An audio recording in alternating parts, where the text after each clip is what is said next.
جب امام آئیں گے، محفلیں جمائیں گے جب امام آئیں بسم گے۔ اللہ الرحمن الرحیم۔ شیخ زین الدین علی ابن فاضل بیان کرتے ہیں کہ خادم نے جب مجھے پیغام دیا کہ سید و سردار آ رہے ہیں تو میں نے کہا کہ بہتر بسر و چشم، چنانچہ تھوڑی ہی دیر میں سید صاحب سید شمس الدین محمد عالم تشریف لائے۔ دسترخوان بچھایا گیا، کھانا چنا گیا اور ہم نے مل کر کھانا کھایا۔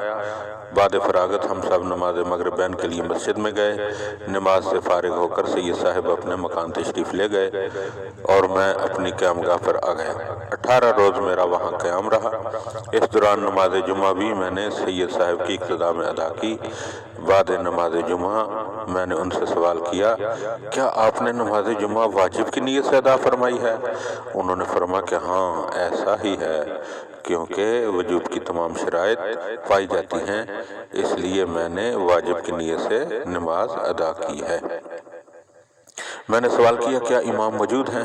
انہوں نے فرمایا نہیں، اس وقت حاضر نہیں ہیں، لیکن میں آن جناب کا نائب خاص ہوں اور اس امر پر ان کی طرف سے مامور ہوں۔ میں نے سوال کیا کہ اے میرے سردار، کیا آپ نے امام کو دیکھا ہے؟ انہوں نے فرمایا نہیں، البتہ میرے والد فرماتے ہیں کہ میں نے آن جناب کا کلام تو سنا ہے مگر زیارت نہیں کی۔ پھر سید صاحب نے فرمایا کہ میرے جد یعنی دادا نے امام سے کلام بھی کیا ہے اور ان کی زیارت کا شرف بھی حاصل کیا ہے۔ میں نے عرض کی کہ اے میرے سردار، اس کا سبب کیا ہے کہ بعض لوگ تو حضرت کی زیارت سے مشرف ہوتے ہیں اور بعض محروم رہتے ہیں؟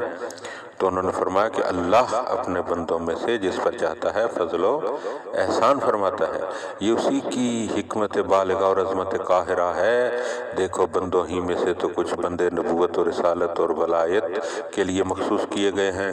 اللہ تعالیٰ ان انبیاء و مرسلین و اوصیاء منتجبین کو اپنی ساری مخلوق پر حجت اور اپنے بندوں کے درمیان ان کو وسیلہ و ذریعہ قرار دیتا ہے، تاکہ جو شخص ہلاک و گمراہ ہو وہ اتمام حجت کے بعد ہلاک ہو، اور جو زندہ رہے اور ہدایت پائے وہ بھی دلیل و حجت کے ساتھ زندہ رہے۔ اسی بنا پر خدا بند عالم کی اپنے بندوں پر یہ مہربانی ہے کہ وہ کسی وقت زمین کو اپنی حجت کے وجود سے خالی نہیں چھوڑتا، اور ہر حجت خدا کے لیے نائب و سفیر کی ضرورت بھی لازمی ہے جو اس کی طرف سے لوگوں تک احکام کی تبلیغ کرتا رہے۔ اس کے بعد سید نے مجھے اپنے ساتھ لیا اور شہر کے باہر آ کر باغات کی طرف چل دیے۔ میں نے دیکھا ان باغات میں نہریں جاری ہیں اور انواع و اقسام کے ایسے عمدہ پھل اور ایسے شیرین میوے ہیں جو انگور، انار، امرود وغیرہ جن کی مثال عراق، عرب اور عجم اور شام میں بھی نہیں ملتی۔ ابھی ہم باغ سے ایک دوسرے باغ کی طرف مصروف تھے کہ ایک حسین و جمیل شخص اونی لباس پہنے ہوئے ہماری طرف سے گزرا اور سلام کر کے آگے بڑھ گیا۔ مجھے اس کا یہ انداز بہت پسند آیا۔ میں نے سید سے پوچھا کہ یہ کون شخص تھا؟ انہوں نے فرمایا تم یہ جو سامنے پہاڑ دیکھتے ہو اس پر ایک نہایت خوشنما مقام ہے جہاں سایہ دار درخت کے نیچے پانی کا چشمہ اور اس کے آگے اینٹوں کا بنا ہوا کبا ہے۔ یہ شخص اس کے ساتھ ایک اور آدمی ہے، دونوں اس کبے کے خادم ہیں۔ میں ہر جمعہ کی صبح کو وہاں جاتا ہوں، امام علیہ السلام کی زیارت اور 2 رکعت نماز پڑھتا ہوں۔ یہیں سے مجھے ایک نامہ ملتا ہے جس میں مومنین کے معاملات سے متعلق تمام وہ ضروری باتیں درج ہوتی ہیں جن کا میں حاجت مند ہوتا ہوں، اور انہی ہدایات پر عمل کرتا ہوں۔ مناسب ہے کہ تم بھی اس مقام پر جاؤ اور امام علیہ السلام کی زیارت پڑھو۔ چنانچہ میں اس پہاڑ پر گیا اور اس کبے کو ویسا ہی پایا جیسا سید محترم نے بیان کیا تھا۔ دونوں خادم وہاں موجود تھے، جن میں سے ایک نے میرا خیر مقدم کیا مگر دوسرے کو میرا آنا ناگوار گزرا۔ تاہم پہلے شخص نے دوسرے کو سمجھایا کہ تمہیں ناخوش نہیں ہونا چاہیے، میں نے اسے سید شمس الدین محمد عالم کے ہمراہ دیکھا ہے۔ یہ سن کر وہ بھی میری طرف متوجہ ہوا اور اس نے بھی مجھے خوش آمدید کہا۔ دونوں مجھ سے بات چیت کرتے رہے۔ پھر انہوں نے مجھے روٹی اور انگور کھلائے۔ لائے اور اس چشمے کا پانی پلایا۔ بعدہ میں نے وضو کر کے 2 رکعت نماز پڑھی۔ اس کے بعد میں نے ان خادموں سے دریافت کیا تم لوگوں نے امام علیہ السلام کو دیکھا ہے؟ انہوں نے کہا کہ امام علیہ السلام کو دیکھنا ناممکن ہے اور ہمیں اجازت نہیں ہے کہ کسی سے ایسی بات کریں۔ پھر میں نے ان سے اپنے لیے دعا کی التماس کی، انہوں نے دعا کی۔ اس کے بعد میں وہاں سے شہر میں واپس آ کر جناب سید کے مکان پر حاضر ہوا تو معلوم ہوا کہ وہ موجود نہیں ہیں، تو میں شیخ محمد کے پاس گیا جو مجھے اپنے ہمراہ کشتی میں لے کر آئے تھے اور ان سے پورا واقعہ پہاڑ پر جانے اور ایک خادم کے ناخوش ہونے کا بیان کیا۔ شیخ محمد نے فرمایا کہ اس میں خادم کی ناخوشی اس لیے تھی کہ سوائے سید شمس الدین محمد عالم جیسے لوگوں کے کسی دوسرے کو اس پہاڑ پر جانے کی اجازت نہیں ہے۔ پھر میں نے شیخ محمد سے سید صاحب کے حالات دریافت کیے۔ انہوں نے فرمایا کہ سید صاحب حضرت امام زمانہ علیہ السلام کی اولاد میں سے ہیں اور امام علیہ السلام کی 5ویں پشت میں ہیں اور آن جناب کے حکم سے نائب خاص ہیں۔ شیخ زین الدین علی ابن فاضل مازندرانی بیان کرتے ہیں کہ سید شمس الدین محمد عالم سے میں نے عرض کیا کہ اگر آپ اجازت عطا فرمائیں تو میں بعض مسائل جن کی مجھے احتیاج رہتی ہے آپ کی خدمت میں پیش کروں اور خواہش ہے کہ قرآن مجید بھی سناؤں اور علوم دینیہ کے بعض مشکل مقامات آپ سے حل کر لوں۔ سید صاحب نے میری درخواست منظور فرمائی اور کہا کہ جب ایسے ضروری امور ہیں تو بہتر ہے قرآن مجید سے ابتدا کرو۔ چنانچہ میں نے قرآن مجید کی قرات شروع کی۔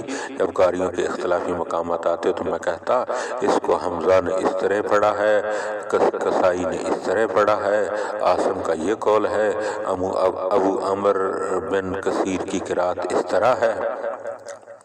سید صاحب نے فرمایا مجھے اس سے کوئی تعلق نہیں۔ جب رسول اللہ صلی اللہ علیہ وآلہ وسلم نے آخری حج ادا فرمایا تو جبرائیل امین نازل ہوئے اور کہا کہ اے محمد صلی اللہ علیہ وآلہ وسلم قرآن مجید کو میرے سامنے تلاوت کیجئے تاکہ صورتوں کے اوائل و اواخر اور ان کی شان نزول آپ کو بتا دی جائے۔